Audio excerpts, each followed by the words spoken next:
نحمده ونصلي على رسوله الكريم أما بعد فأعوذ بالله من الشيطان الرجيم بسم الله الرحمن الرحيم يا أيها الذين آمنوا لا يحل لكم أن ترثوا النساء كرها ولا تعضلوهن لتذهبوا ببعض ما آتيتموهن إلا أن يأتين بفاحشة مبينة وعاشروهن بالمعروف فإن كرهتموهن فعسى أن تكرهوا شيئا ويجعل الله فيه خيرا كثيرا وإن أردتم استبدال زوج مكان زوج وآتيتم إحداهن قنطارا فلا تأخذوا منه شيئا أتأخذونه بهتانا وإثما مبينا وكيف تأخذونه وقد أفضى بعضكم إلى بعض وأخذن منكم ميثاقا غليظا ولا تنكحوا ما نكح آباؤكم من النساء إلا ما قد سلف إنه كان فاحشة ومقتا وساء سبيلا صدق اللہ العظیم۔ السلام علیکم میرے بھائی اور بہنوں، آج اللہ سبحانہ و تعالیٰ کی توفیق اور طاقت سے ہم سورہ نساء کی آیت نمبر 19 سے شروع کریں گے۔ اللہ سبحانہ و تعالیٰ مجھے صحیح بیان کرنے اور پھر عمل کرنے کی توفیق عطا فرمائے اور آپ کو بھی۔ اللہ سبحانہ و تعالیٰ اس میں فرماتے ہیں، یا ایھا الذین آمنوا، اے ایمان والو، لا یحل لکم، حلال نہیں تم کو، ان ترثوا النساء کرہا، کہ میراث میں لے لو عورتوں کو زبردستی، ولا تعضلوہن لتذہبوا، اور نہ روکے رکھو ان کو اس واسطے کہ لے لو ان سے کچھ، لتذہبوا ببعض ما آتیتموہن، کہ لے لو ان سے کچھ اپنا دیا ہوا، الا ان یاتین بفاحشۃ مبینہ، مگر یہ کہ وہ کرے بے حیائی صریح۔ اس میں اللہ سبحانہ و تعالیٰ نے یہ حکم فرمایا کہ عورتوں سے زبردستی یعنی اپنا مہر معاف کرنا یا ان کو تنگ کر کے اس کے ذریعے سے ان سے یعنی مہر کو معاف کرنا، یا میراث ان کا اس کے اوپر قبضہ کرنا کہ اس نے بدکاری کی، یا اس کے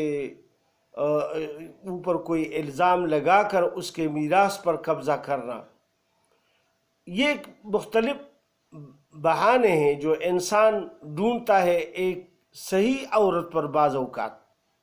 شیطان کہتا ہے کہ چلو اس پر الزام لگا کے اسی طرح اس سے کچھ بٹور لوگے،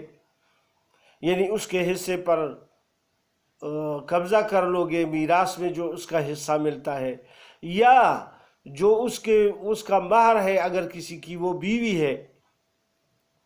تو اس پر الزام لگا کر اس کو دبانا چاہتی ہے کہ یہ مہر معاف کر دے۔ لہذا یہ مختلف طریقے ہیں ظلم کے، اللہ سبحانہ و تعالیٰ ان سب سے انسان کو یعنی مسلمان کو اور مومنوں کو خاص طور پہ حکم ہے، ان کو منع فرماتے ہیں۔ یعنی کہ جب تک اس نے بے حیائی کا کام کیا نہ ہو اور اس پر 4 گواہ بھی آئے نہ ہوں یعنی پیش نہ ہوئے ہوں، تو ان کو یہ کوئی بھی سزا نہیں دینا چاہیے، یا اپنی آنکھوں سے کسی نے دیکھا نہ ہو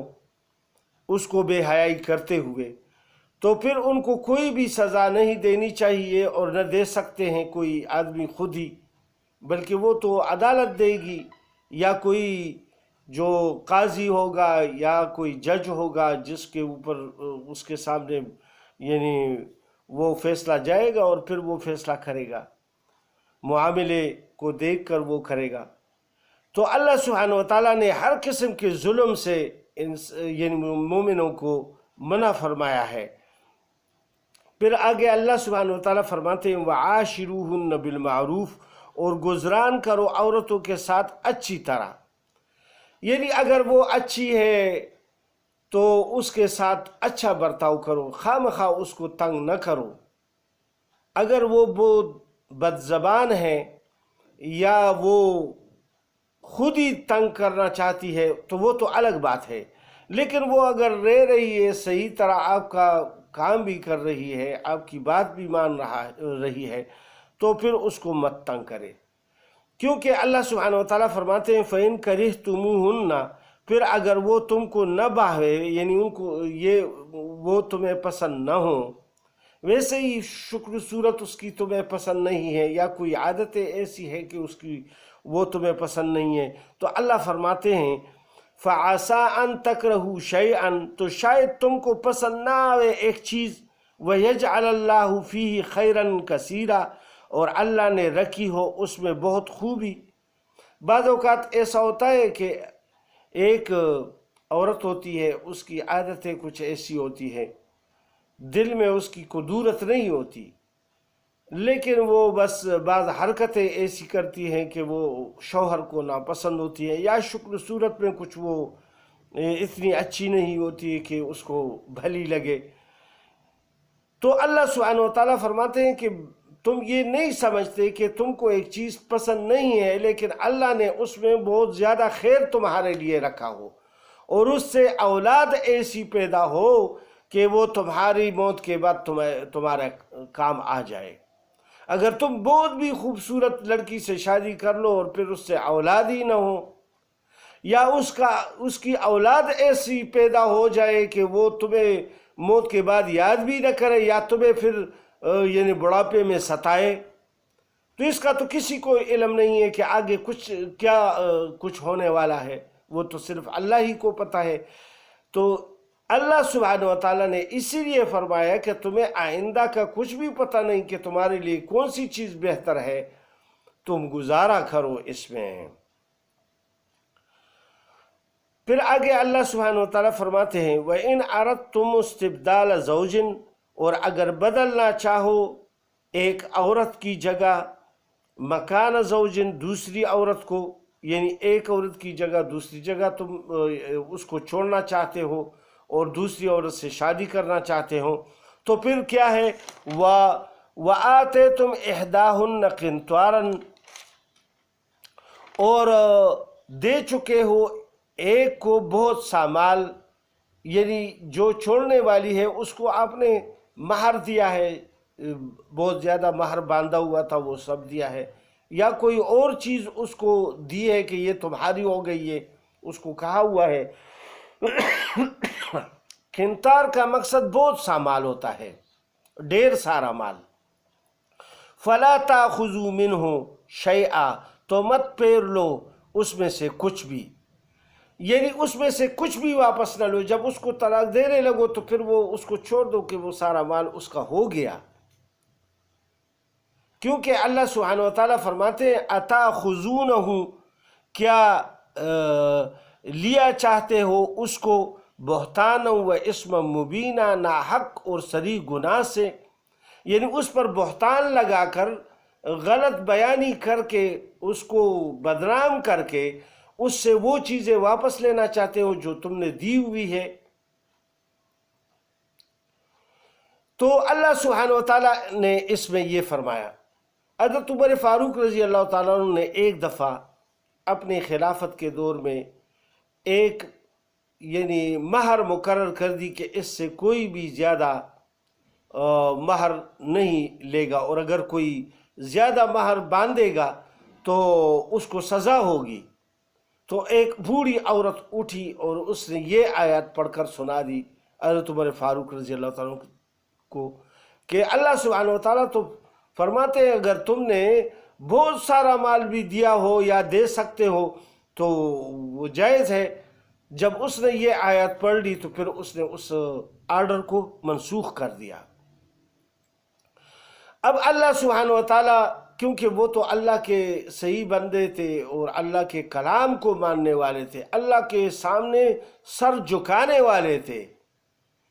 صحابہ جتنے بھی تھے وہ اللہ کے سامنے جو بھی بات آتی کہ یہ اللہ کا حکم ہے تو وہ فوراً مان لیتے، وہ اپنی عناد اور بغض اور حسد اور اکڑاہٹ وغیرہ یہ سامنے نہیں لاتے تھے، ضد وغیرہ پر قائم نہیں ہوتے تھے۔ یہ تو شیطان کا کام ہے کہ جو ضد کرے۔ جب اللہ کا حکم آ جاتا تو وہ بالکل اس وقت اپنی بات سے دستبردار ہو جاتا تھا۔ کوئی بھی صحابی اس طرح جو بھی گزرے ہیں انہوں نے سب اللہ کا حکم مانا ہوا ہے۔ اب اللہ سبحانہ و تعالیٰ آگے اور مزید فرماتے ہیں وَكَيْفَ تَأْخُذُونَهُ، اور کیوں کر اس کو لے سکتے ہو، وَقَدْ أَفْضَىٰ بَعْضُكُمْ إِلَىٰ بَعْضٍ، اور پہنچ چکا ہے تم میں کا ایک دوسرے تک، وَأَخَذْنَا مِنْكُمْ مِيثَاقًا غَلِيظًا، اور لے چکے وہ عورت تم سے عہد پختہ۔ اس میں اللہ سبحانہ و تعالیٰ نے کتنی حکمت سے بات فرمائی ہے کہ تم ان سے کیسے واپس یہ مال لوگے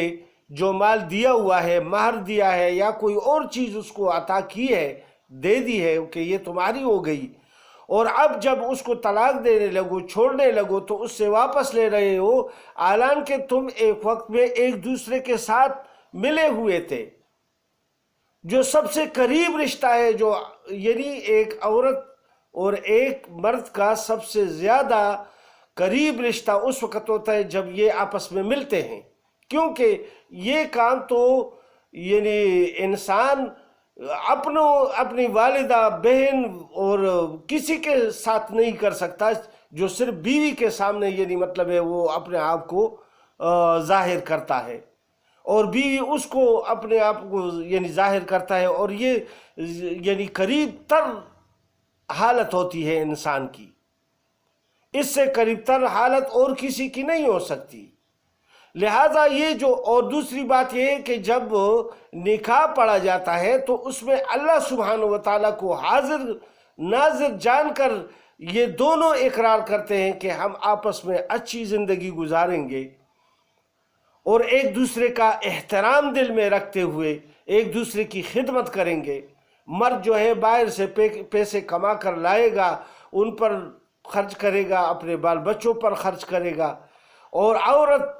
گھر کا کام کر کے ان کو سہولت پہنچائے گا کہ وہ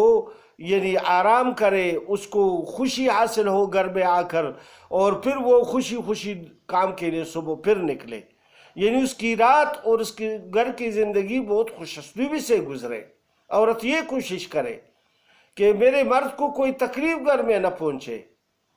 کہ وہ پریشانی کی حالت میں باہر نہ جائے ڈیوٹی پر یا کوئی کام کے لیے یا کوئی مزدوری کے لیے کوئی جائے تو،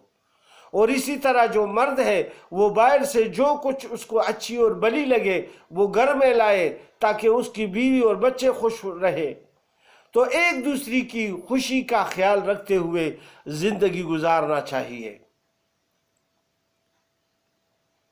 اللہ سبحانہ و تعالیٰ نے تمام وعدے یاد فرما دیے کہ جب تمہاری نکاح اس وقت ہو رہا تھا تو تم اس وقت تو ایک دوسرے پر قربان ہونے کے لیے تیار تھے، اور ہر عہد جو تم سے لیا جا رہا تھا یعنی نکاح میں تو اس وقت تو تم اقرار کرنے والے تھے اور کرتے رہے اور کر لیا ہے، لیکن اب شیطان نے تمہارے اندر یہ بغض اور حسد ڈال دیا ہے، اور اپنی بات پر دونوں اڑے ہوئے ہو، اپنی اپنی باتوں کو چھوڑ دو اور اللہ کی رضا کے لیے یعنی تم آپس میں مل لو اور غصے کو ٹھنڈا کر لو۔ اور اللہ سبحانہ و تعالیٰ فرماتے ہیں کہ تمہیں کوئی پتہ نہیں ہے کہ آگے کون سی چیز تمہارے لیے بہتر ہے، لہٰذا ایک دوسرے کا احترام رکھتے ہوئے زندگی گزارو۔ اللہ سبحانہ و تعالی ہم سب کو ان آیات پر عمل کی توفیق عطا فرمائے۔ وما علینا الا البلاغ۔ السلام علیکم ورحمۃ اللہ۔